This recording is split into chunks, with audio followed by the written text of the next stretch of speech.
I'm Manuel Guzman. I'm a full professor of biochemistry and molecular biology at Complutense University in Madrid, and the major focus of my research, the same as our whole lab's research, is trying to identify the mechanisms by which cannabinoids, the active components of cannabis, act in our body, and more precisely trying to find potential therapeutic applications of cannabinoids in the fields of oncology and neurodegeneration.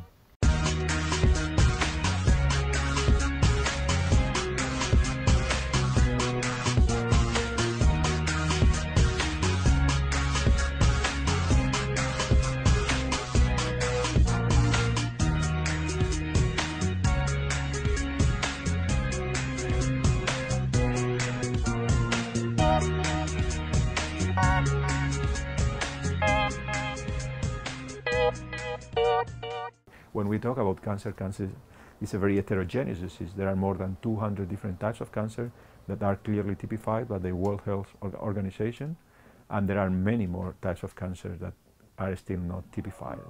I would say that every cancer is individual. Nowadays, I think we have a relatively good knowledge on how cannabinoids act in mice and rats that harbor different types of tumors, but unfortunately we know very little about how cannabinoids may affect tumor growth in cancer patients. So that is clearly the pending question in this field. Cannabinoids are promising, but are they really good compounds for treating patients with cancer? We don't know as yet.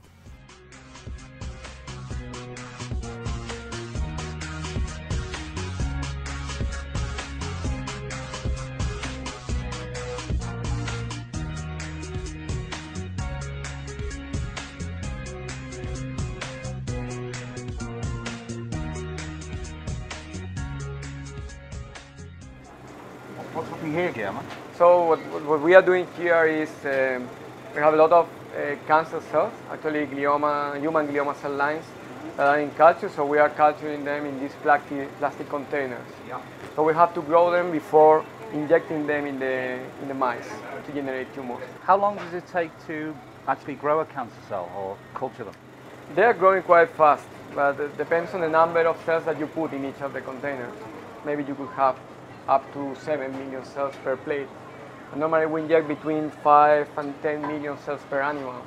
So you need to grow a lot of plates in order to get enough. But they take maybe 3 days to grow. Ah, right. And then once you have the cells, let's say, floating, then you can inject them. But that's similar to what happens, for instance, with a metastasis or a tumor that is generated. Cells have to detach from the original tumor, migrate through the bloodstream, and then reach into the tissue where the tumor is going to be generated. So this is trying to simulate a little bit what's happening in a human tumor. And now we can go and see whether treatment with cannabinoids or other combinations can reduce tumor size or at least can avoid tumor growth. If you have a tumor that has different types of weapons to fight against the body, it is clear that the body needs different types of weapons or different types of protections against the tumor.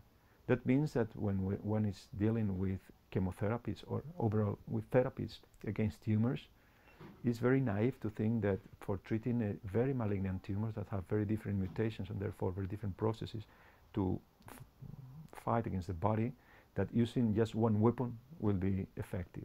We need different weapons.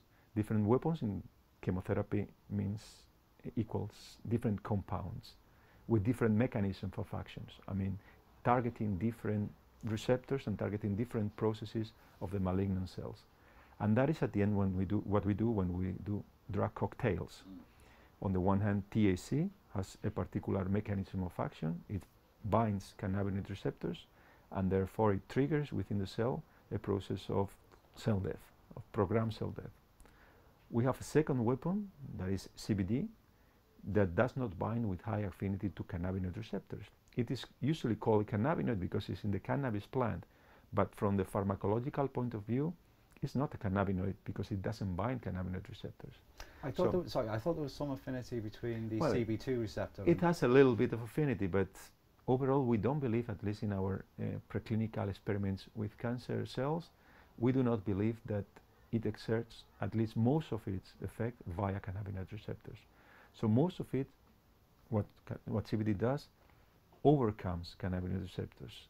That means that it's using a different weapon a different avenue, a different manner to target cancer cells. It induces cancer cell death as well, but by a different, say, road, by different avenue, with a different mechanism.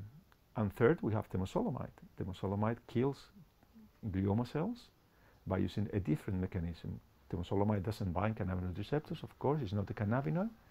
It creates alteration in DNA, in the genetic material, that distorts DNA structure so that the cell reacts against that distortion, that mutation that temozolomide makes in the DNA, in the genetic material of the cell, by blocking proliferation so that that mutation does not go to the daughter cells, and then most of the times by killing, by inducing the suicide of that mutated cell.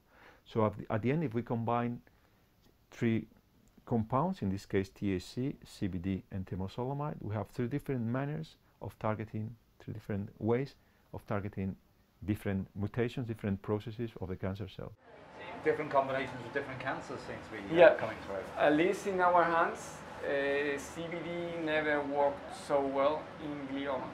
So it does something, but it doesn't do as much as THC or THC CBD11. So in gliomas, THC is really important. Yeah. Really important. And then the other thing is that in terms of going for therapy, as we were also discussing previous visits, probably the combination with other chemotherapeutic agents that are already being administered to the patient is important.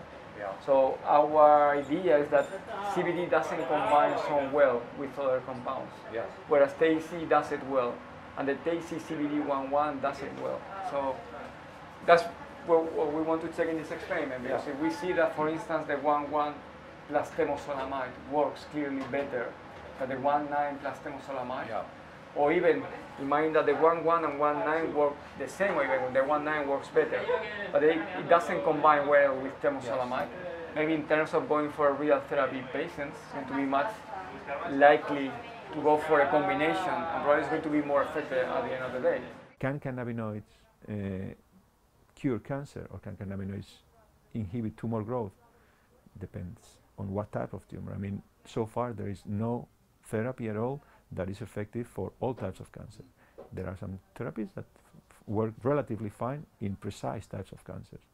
So that is one of the first questions. I mean, not only whether, the first question, of course, whether cannabinoid can be promising in treating cancer, but I would add which types of cancer. We first would have to try to define which types of cancer are really prone to be treated with cannabinoids, because I expect that there will be some that may be sensitive to cannabinoids, but there will be others that will not.